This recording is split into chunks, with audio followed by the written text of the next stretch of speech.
ఉగాది ఉత్సవాన్ని మోసుకొచ్చెగా పచ్చడి పంచాంగం పేట తెనుగు నుడికారం పద్యాన్ని వాకిలికి తీసుకొచ్చెగా వికారి నామంతో ఈ కొత్త సంవత్సరం విజయ విహారినై అడుగులేసెగా విభిన్న ఆశలతో నిండిన జీవితం తెలుగు సంవత్సర తెరను చేసెగా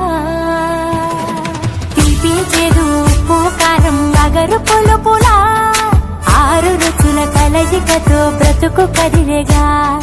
కష్టం సుఖం కోపం శాంతం నవరసా